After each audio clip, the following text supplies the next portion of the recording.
Sabay-sabay natin alamin ang mga kaganapan na nangyayari sa ating bansa.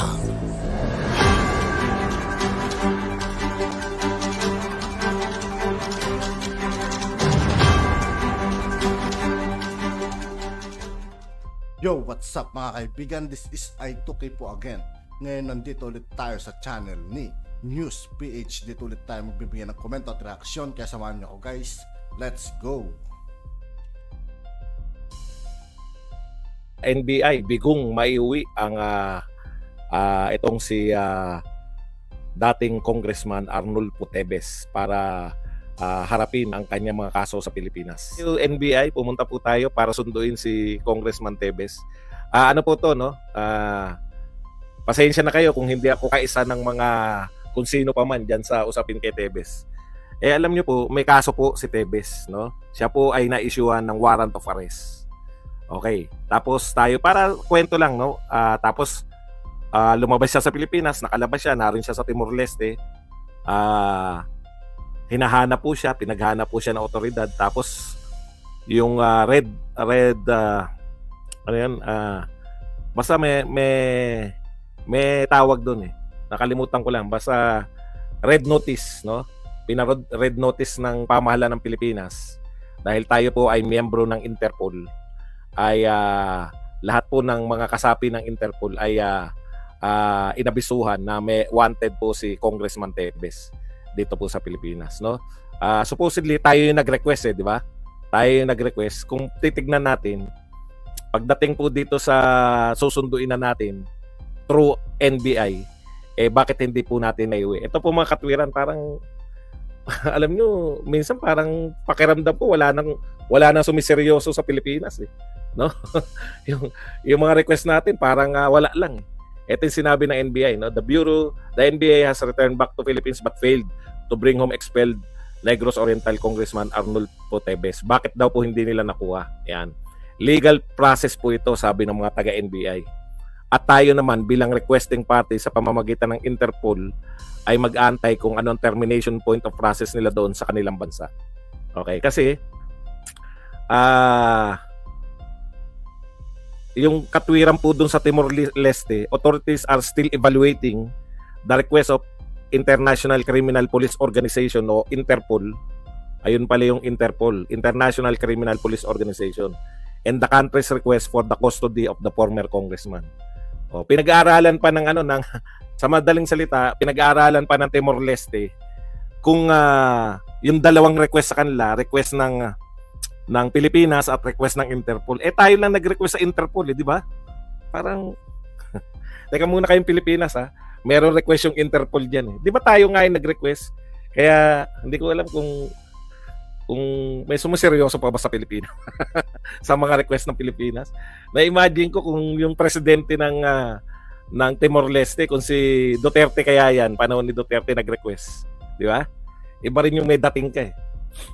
Hindi naman natin kinakantsawan yung presidente ng Pilipinas ngayon. Pero parang tayo na nga nag-request. Okay, tatalakayin natin. Ano ba? Matagal ko na po natalakay ang secret deal niya. Sekreto nga. Nalaman nyo ba? Sabihin nyo. Nakakatawa no? Parang ang dami nakakatawan tao ngayon, no? Secret deal, secret deal. Alam po ninyo, kahit pa po may secret deal, ito ano na natin Kita nyo lahat talaga ngayon, imbis na lutasin natin yung problema sa West Philippine Sea, inuna muna natin tong NBI. Kung lang kayo, kasama sa topic natin yan. Okay. Ibig sabihin, kung tutuusin, tayo nga yung nag-request sa Interpol, di ba? Parang pwede nang i-shortcut sana yan. Anyways, pagbibigyan natin dahil sila naman ang humuli at nasa bansa na nila. Ang problema dyan, hindi pa po yan pwedeng masabing tagumpay kung mapagbibigyan naman si Teves. Kasi nag-apply si Teves ng anong tawag doon? Yung political asylum. Alam niyo yung mga political asylum. Parang yung ina-applyan niya ni para magka-idea lang kayo. Yan yung pag pinagbigyan ka ng isang bansa, nag-apply ka ng political asylum. Na pagbigyan ka ng isang bansa, yung bansa na yun ang aampon sa iyo at poprotektahan kanya laban sa atin. Parang yung si Season. Yan, Joma Season. Kahit maraming kaso si Joma dito, nag-apply siya ng political asylum sa Netherlands at tinanggap siya ng Netherlands. Yun po yun. No? Kaya delikado, delikado pa yung mga kaso kasi mawawala po yan. Kumbaga, hindi na po pag-uusapan yung kaso niyan kasi tinanggap siya as political asylum seeker. No? Ibig sabihin niyan, pinatutugis siya. Pinatutugis siya ng pamahalaan ng bansang pinanggalingan niya dahil sa kanyang political na paniniwala. Okay, tayo parang hirap pa si Tebes. You know? Okay, so subaybayan po natin diyan po makikita kung gaano kahusay yung ating mga abogado. Kasi kung pinagbigyan yung political asylum, matutulad na yan kay Joma Season. Hindi kakasuhan yan doon. Parang guess siya ron. Hanggat hindi siya umalis, sagot siya ng Timor-Leste. Okay? Pero hindi natin alam kung ano pong mangyayari. So subaybayan lang natin. Kaya lang, parang napakasakit naman no, yung tayo nag-request para hulihin si Tebes, di ba?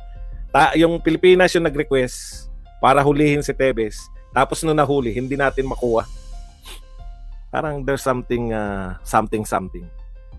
West Philippine Sea.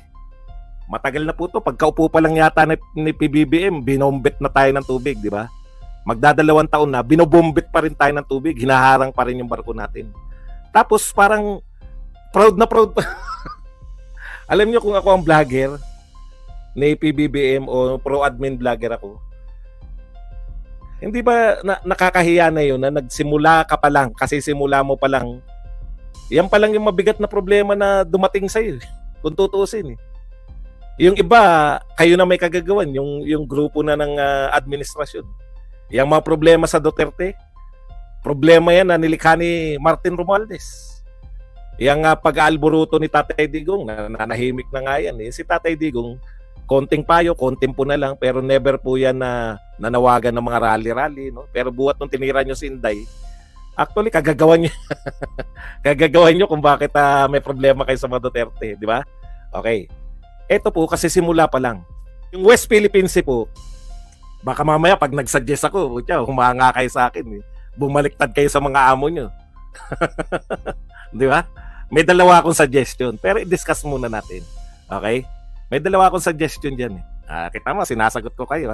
Ito naman, sasagutin naman natin dito yung mga secret deal. Dito sa FB, ang concern nila, secret deal.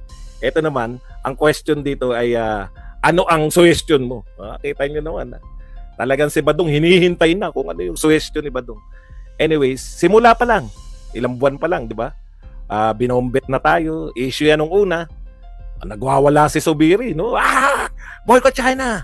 Lahat ng produkto ng China, i-boycott natin. Ano po nangyari? Walang sumunod. Walang sumunod. Nakakahiya, walang sumunod kay Subiri. Made in China pa rin po yung mga pinanonood natin, ay yung mga produkto natin, no?